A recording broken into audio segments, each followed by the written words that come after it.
Shalom Aleichem, mes chers amis, j'espère que vous allez tous bien, vous vous portez bien, c'est l'essentiel, c'est le plus important. Il n'y a pas plus de grande richesse que la santé. D'ailleurs, le mot Hachir, les gens ils disent je suis pas riche, j'ai rien, mais Hachir, on est tous Hachirim. Le mot Hachir, c'est Ain, Shin, Yud, Resh, Enaim, Shinaim, Yadaim et Raglaim. Donc Baruch Hashem, si tous ces membres se portent bien, eh bien, grâce à Dieu, c'est la plus grande des richesses. Et c'est ce que je vous souhaite à tous. C'est pour ça que ce cours, je voudrais le dédier aux gens qui sont malades. Kakadosh Baruch Hu, il leur envoie le refoua shelema bimhera. Rabbi Nissim ben Simha, Hashem shlach lo refoua shelema. Dvora bat Simha, Hashem shlach la refoua shelema. Veshinito hayatzliach be'ezrat Hashem b'shu'ato. Et Rabbi Gabriel ben Mas'ouda, Hashem shlach lo refoua shelema. Vichlal Kol Cholei Amecha Israël. Amen, Ken Yeratzon. Le sujet qu'on va aborder aujourd'hui est un sujet très délicat et très dur et très grave. C'est humilier son prochain. C'est le grave péché, la grave faute, avec les graves conséquences de l'humiliation de son prochain. À un point tel que Rabbi Yohanan dit au nom de Rabbi Shimon ben Yochai, Kol Ham Nuach lo la Adam she'apil atzmo lekivshana esh ve'alel bin penei havero barabim. Il vaut mieux pour une personne, la punition est moins grave de se jeter dans une fournaise ardente plutôt que d'humilier son prochain en public. Ça veut dire quoi? Ça veut dire qu'en réalité, la punition qui l'attend sera plus douloureuse que celle de se jeter dans une fournaise ardente, dans le Olam Haemet. Donc il vaut mieux qu'il se jette. Alors pourquoi cette comparaison, quel est le rapport entre la fournaise ardente et le fait d'humilier son prochain? Les Hachamim, on l'apprend bien sûr de la Torah et de l'histoire de Yehuda et Tamar que vous connaissez tous.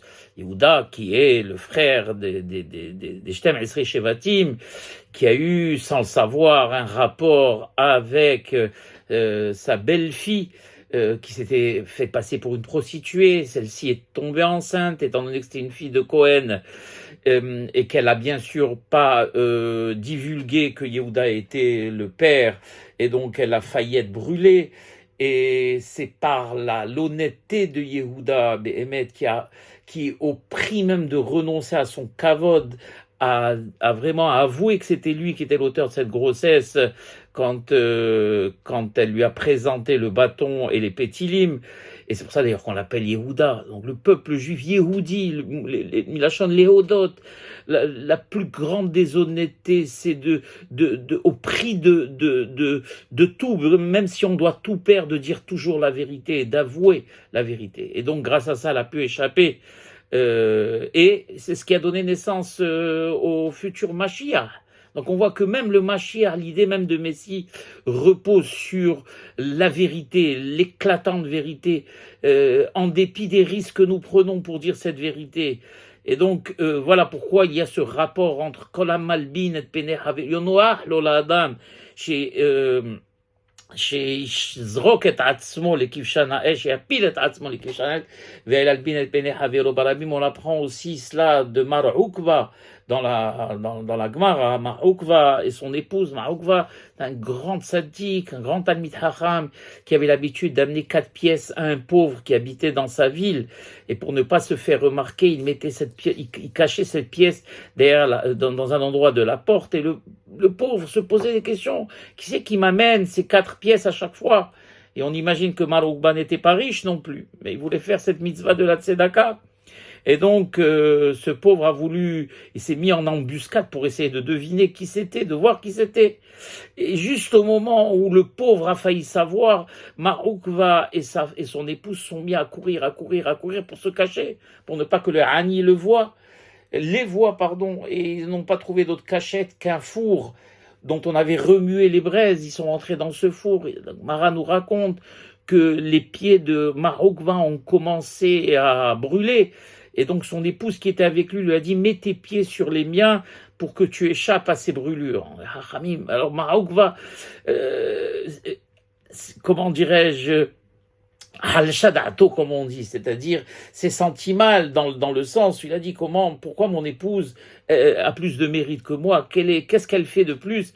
Alors sa femme ayant deviné sa tristesse alors que lui étudie la Torah, c'est le plus grand des mérites. Alors elle lui a dit, ne sois pas triste, mon mari, moi, si j'ai échappé, c'est parce que moi, donc, ma tzedaka est plus pratique pour les pauvres, parce que je leur donne directement à manger. Toi, tu leur amènes de l'argent, donc il faut qu'ils aillent acheter de la nourriture, il y a plus de travail, il y a plus de fatigue, tandis que moi, je leur donne directement à manger. Il y a aussi ce rapport toujours, et on voit ici que Maroukva et son épouse ont choisi de se jeter au péril de leur vie dans un four ardent plutôt que de se retrouver nez à nez avec ce Hani, ce rapport qu'il y a toujours entre le donneur et celui qui reçoit. La Torah insiste sur le fait que la plus grande des mitzvahs de la tzedaka, c'est de faire besséter, c'est-à-dire de le faire en cachette, que le receveur, que donc le Hani ne sache pas de qui vient cette tzedaka, pour ne pas qu'il ait honte s'il se retrouve nez à nez avec le bienfaiteur. D'ailleurs, pour ça que les Chachamim, c'est très beau, l'alphabet hébraïque. Dans la Gemara, on dit Aleph Bet, Gimel Dalet. Aleph Bet, c'est Aleph Bina, ça veut dire apprends la Bina, apprends la Torah, apprends la Chorma. Gimel Dalet, Gmol Dalin. Gmol, c'est-à-dire donne, Dalim aux pauvres. Et vous remarquerez que le Gimel, il s'écrit avec, on le voit dans la forme, c'est comme une personne avec deux pieds en train de courir. Et le Dalet, c'est comme si, alors on a le Gimel qui court, et Dalet c'est comme ça, et donc comme c'est le Dal, donc le pauvre qui donne le dos. La meilleure des tzedaka, c'est c'est la tzedaka qu'on fait sans que le Hani le sache. Et Mar Ukva ne voulait pas qu'on le sache. Il y a une autre explication plus profonde. Il disait Hachamim, pourquoi Mar Ukva, lui, a failli avoir les pieds brûlés et son épouse non? Eh bien, parce que il y a aussi la manière avec laquelle on donne. Mar Ukva, c'est une manière masculine, c'est-à-dire il sortait de sa yeshiva, elle allait, c'est lui qui donnait, c'est-à-dire que c'était lui qui était l'actif dans l'affaire. Tandis que le rapport qu'avait son épouse avec les Hani n'était pas le même. Elle était la passive, c'est-à-dire que le Hani venait chez elle et la relation était plus tendre que celle qu'avait Maoukva avec le Hani. Bien sûr, nous ne leurrons pas une seule seconde, les deux étaient de grandes sadikim, mais malgré tout, son épouse avait un mérite légèrement supérieur à son mari, par justement le fait qu'on a expliqué tout à l'heure qu'elle donnait directement à manger aux pauvres et lui évitait donc les fatigues de l'achat et de la cuisine. Et aussi, la relation n'était pas la même parce qu'elle était plus tendre. C'était une relation où le Hani venait demander, et c'était, on va dire, une relation féminine, plus tendre que celle de Mar Okba, qui était beaucoup plus, on va dire, masculine. Donc, on voit l'importance qu'accorde la Torah, le Talmud, à la relation que l'on doit avoir avec un Hani pour ne pas l'humilier. Encore une fois, la gravité de l'humiliation de son prochain, et surtout en public, où ils disent les Hachamim, ça peut être un grand Talmid Hacham, ça peut être quelqu'un qui est plein de Torah, plein de mitzvot. Si il fait cette grave faute d'humilier son prochain en public, eh bien il n'aura pas le droit, tout son olam haba s'effondrera. D'ailleurs ils disent les hachamim, kol hamalbin pene havero barabim keilo harago. Tout celui qui humilie son prochain en public, c'est comme s'il l'avait tué. Et pourquoi, quel est le lien entre tuer quelqu'un et le fait de l'humilier? Eh bien, on remarque que quand on humilie quelqu'un en public, et on regarde son visage, il devient blême. C'est le mot en français qui veut dire blême, c'est-à-dire que tout le sang qui se situait au niveau du visage descend. La honte, le fait blêmir, d'accord? Eh bien, quand on tue quelqu'un, on le vide de son sang également. Et donc, c'est pour ça que les Hachamim disent que le fait de l'humilier, c'est comme si nous l'avions tué. En réalité, on l'a rendu mort vivant. Il n'y a pas plus grave. Et alors, aussi, il y a quelque chose de très important que l'on doit savoir. On ne peut pas évaluer nous-mêmes quand est-ce qu'on humilie, quand est-ce qu'on n'humilie pas. C'est pour ça que les Hachamim disent que parmi ceux qui n'auront pas droit au monde futur, c'est ceux qui donnent des surnoms aux gens. D'accord? On donne un surnom à quelqu'un. D'accord, il est petit, on l'appelle le nain en s'amusant, ou je sais pas moi, plein de surnoms que l'on peut donner à Haman al-Islam à quelqu'un. Et quand on pose la question à cette personne, on dit tu le traites de nain parce qu'il est petit. Et la personne vraiment non, il a l'habitude, il rit. D'ailleurs, regarde, il rit à chaque fois que je le traite comme cela. Ou quand quelqu'un est légèrement courbé, on le traite de bossu, le bossu de Notre-Dame, à Haman al-Islam. Mais non, il rit. Tu vois bien qu'il rit. Il rit. Qui vous dit qu'il rit? À l'intérieur de lui, il est ravagé, mais il n'a pas d'autre choix que de rire pour ne pas être humilié encore plus, Haman al-Islam. Donc quelqu'un qui donne aussi un surnom à quelqu'un, eh bien, c'est comme il l'humilie sans le savoir. Donc on ne peut pas évaluer, nous, qui on humilie, qui on n'humilie pas. On doit du respect au prochain, car il a été fait à l'image de Dieu. Et écoutez bien ce que je vais vous dire. Et étant donné qu'il a été fait à l'image de Dieu, comme va nous le relater cette histoire, eh bien, à ce titre-là, quand on l'humilie, c'est comme si la Hamana, l'Islam, on humiliait Akadosh Baruch Hu. D'accord? Donc il n'y a pas plus grave que ça, la Hamana. D'accord? On sait que la plus grave des fautes, c'est les Halel el Shem HaKadosh Baruch Hu. Vraiment, c'est à mon avis, à mon sens, la chose la plus grave. Et bien humilier son prochain, c'est aussi grave que les Halel el Shem HaKadosh Baruch Hu, par le fait que nous humilions quelque chose que Dieu a fait de ses propres mains, que Dieu a conçu de ses propres mains. Et c'est comme si, par exemple, un artiste, on dit qu'on aime un artiste, on aime Akadosh Baruch Hu, on aime un artiste, mais on prend ce qu'il a fait à son tableau et on le déchire, ou on le taillade, ou bien on prend une statue qu'un sculpteur a fait. On aime ce sculpteur, mais on casse cette statue. Casser une statue, taillader un tableau, ça revient à ne pas aimer le sculpteur, à ne pas aimer le peintre. On ne peut pas d'un côté aimer, dire qu'on aime Hakadosh Baruch Hu, et humilier, casser et taillader ses créatures, Haman al-Islam.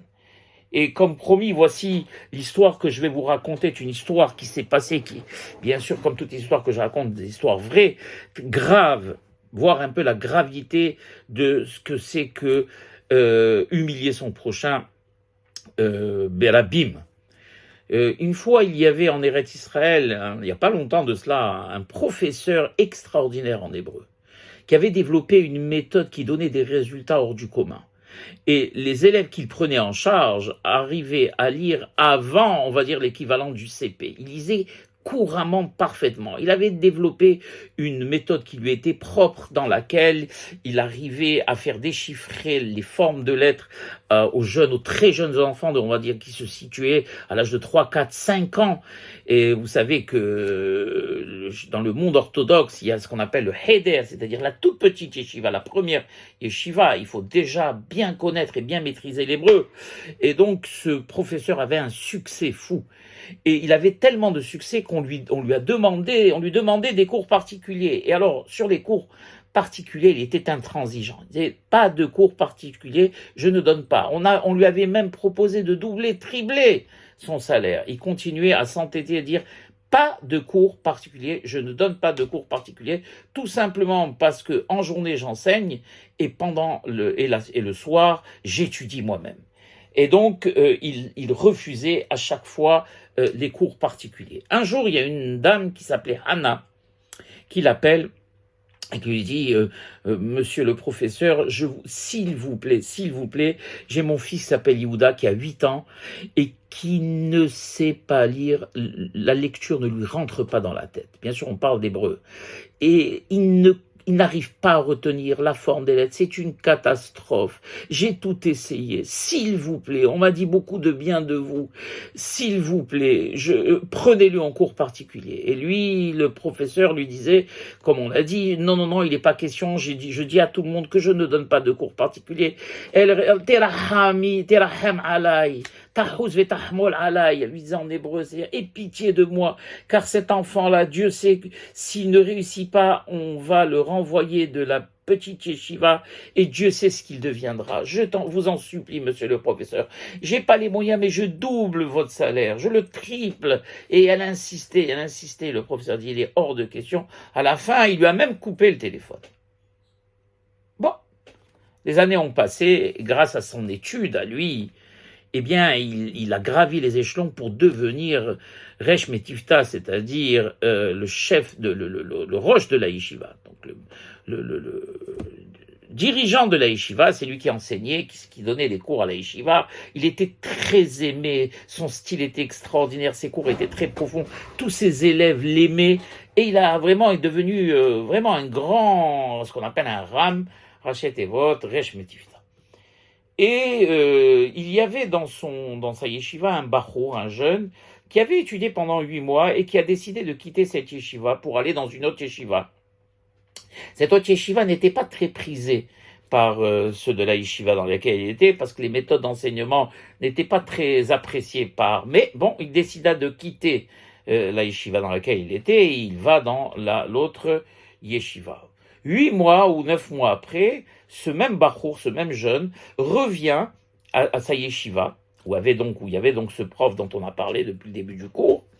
Les élèves étaient sortis donc en récréation, et il s'est amené à la yeshiva pour inviter tous ses camarades, le pauvre, comme il devait se marier, tous ses anciens camarades à son mariage.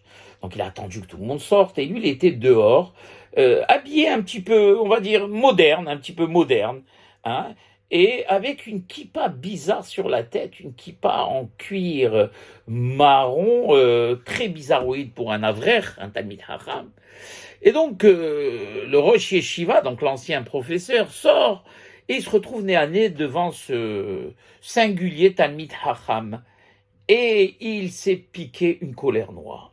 Quand il a vu sa kippa comme ça, ses habits, on va dire,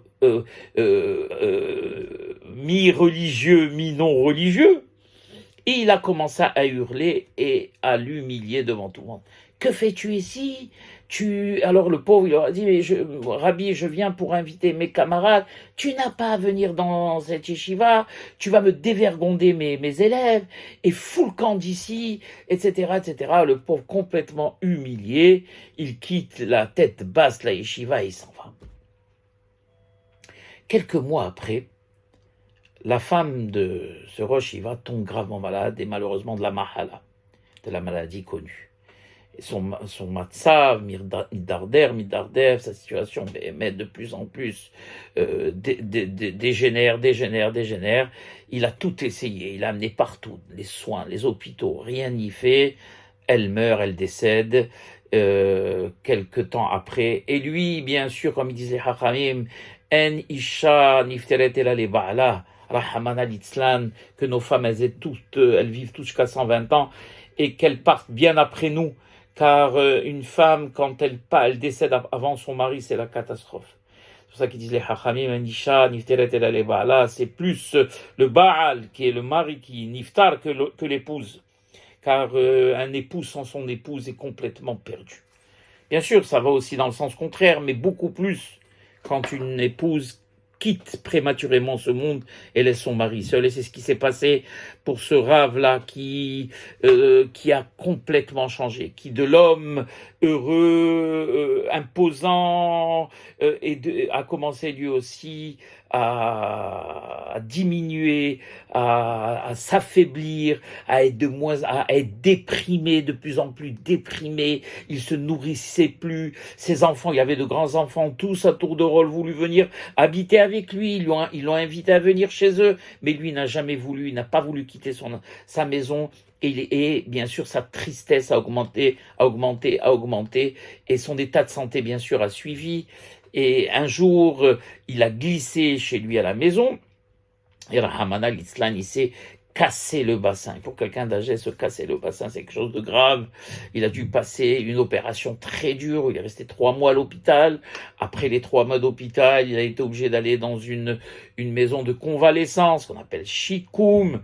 Et malheureusement, il est devenu handicapé. Il avait même un marchoir pour pouvoir avancer chez lui à la maison. C'était devenu, Rahman al-Islam, une loque humaine. Il avait plus figure humaine, Rahman al-Islam.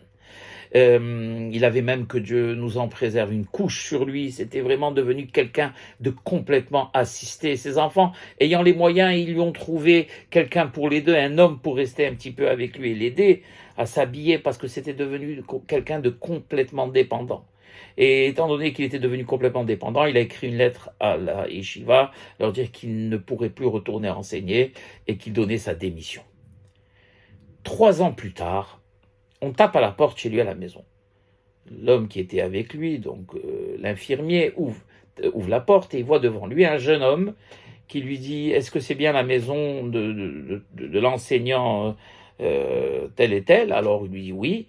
Il lui dit « Est-ce que je peux le voir ?» Alors l'infirmier dit « Il veut voir personne. Dites-lui que Rabbi Avram, qui était son ancien élève, veut le voir. » Donc il lui dit « Attendez ici, je vais lui demander. » Et quand l'infirmier tourne le dos pour aller demander, le jeune lui emboîte le poids et rentre à l'intérieur, se retrouve nez à nez avec son ancien, donc vous l'avez deviné, son ancien professeur. Il le regarde, il se regarde, alors le vieux monsieur, donc l'ancien Rav, lui dit « Mais je vous connais ». Vous lui dites « Oui, bien sûr, vous me connaissez. Ben, j'étais vous vous rappelez pas de moi, c'est moi, Rabbi, je m'appelle Avraham, j'ai étudié chez vous à la yeshiva. Et vous m'avez humilié. » Je vous ai humilié. Quand est-ce que je vous ai humilié?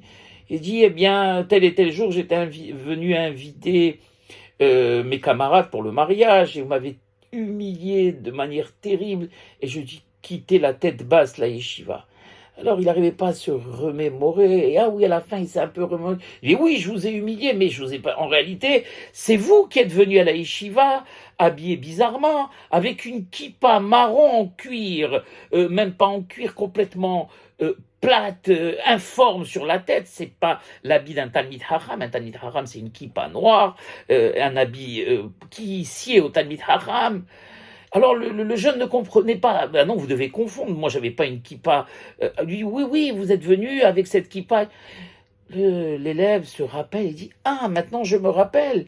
Je suis venu en taxi pour inviter mes camarades, et le chauffeur taxi a voulu fumer une cigarette, il a ouvert la fenêtre et ma kippa s'est envolée, et malheureusement des camions, des voitures, des autobus sont passés dessus, et comme j'avais pas d'autre kippa de rechange, je n'ai pas trouvé autre kippa que celle-ci, qui était complètement ravagée, devenue bien sûr de noir, elle était passée à marron, du daim, elle était passée à quelque chose d'informe, que j'avais rien d'autre à me mettre sur la tête, et c'est pour ça que vous avez cru que j'étais venu avec ce genre de kippa. » Alors, il a vu son maître, son ancien maître comme ça. Il lui dit « Eh, où est votre épouse ?»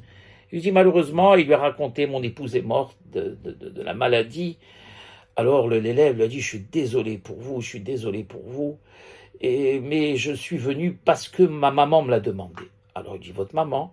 Il lui dit « Ma maman est décédée il y a 2 ans maintenant, et elle est venue en rêve, et elle m'a demandé de venir vous pardonner parce que vous m'avez humilié, et faire la paix avec vous. » Alors il lui dit, le Rav, il lui dit « Racontez-moi. » Il lui dit « Voilà, vous savez, et quand est-ce qu'est morte votre épouse ?»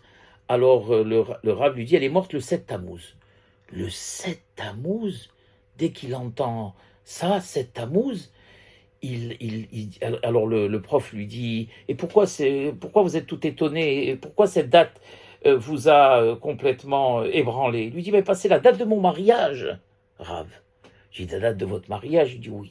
Sachez que je vous ai jamais oublié. J'ai jamais oublié cette humiliation. Et je vous hais à un point que vous ne pouvez pas imaginer. Je vous ai haï pendant des jours, pendant des mois. Le jour de ma Houpa, je vous ai souhaité tous les malheurs possibles et imaginables, Rahman al-Islam. Maintenant que je vous vois dans cet état, je ne savais pas que ça allait atteindre de telles proportions. Je le regrette de vous voir dans cet état. Vous êtes devenu Béhémet, une loque humaine, et c'est pas ce que je voulais, mais j'étais tellement dévasté par ce qu'on m'avait fait que je vous ai haï, et sans ma maman, je serais jamais venu vous voir aujourd'hui. Et en plus, ma maman m'a demandé de vous pardonner aussi pour quelque chose, et là, j'ai pas compris, grave. Mon frère Yehuda, peut-être que vous, je sais pas, mon frère Yehuda est devenu un voyou de grand chemin, un bandit de grand chemin, et je vois vraiment pas quel est le rapport avec vous. Elle m'a dit de vous demander, de demander de vous pardonner pour cela, pour mon frère Yehuda. Je pense pas que vous connaissiez mon frère Yehuda, qui a malheureusement complètement changé de chemin, qui a fréquenté des voyous, qui est devenu lui-même un voyou, loin de la religion, loin de la famille, loin de la morale, loin de tout. Et elle m'a dit que peut-être que vous vous rappellerez qu'elle vous avait appelé quand Yehuda avait 8 ans et qu'elle vous avait supplié de lui donner des cours d'hébreu pour ne pas qu'on le renvoie de la yeshiva. Mais je vois pas le rapport. Alors le pauvre, le Rav complètement dévasté à cette nouvelle encore, lui dit: ah, maintenant je me rappelle cette gravité et ce que j'ai fait, et je le regrette énormément. Vraiment, je le regrette énormément. On voit vraiment les proportions qu'a pris cette humiliation de Rachmana litzlan, et le fait que c'est une grave faute, vraiment une grave faute qui ne peut pas être pardonnée, qui n'est pas facilement pardonnable. Il faudra vraiment supplier et insister jusqu'à que la personne que Dieu en préserve, qu'on a humiliée de manière volontaire ou involontaire, vous pardonne, car le ciel, lui, ne pardonne pas la Hamana. Voilà, mes chers amis, j'espère que cette terrible histoire aura fait de l'effet et nous amènera à réfléchir, car je sais que Hasbe Halila, nous ne sommes pas du genre à humilier qui que ce soit, mais des fois de manière involontaire, cela peut arriver. Voilà. Baruch Adonai, et Olam Amen.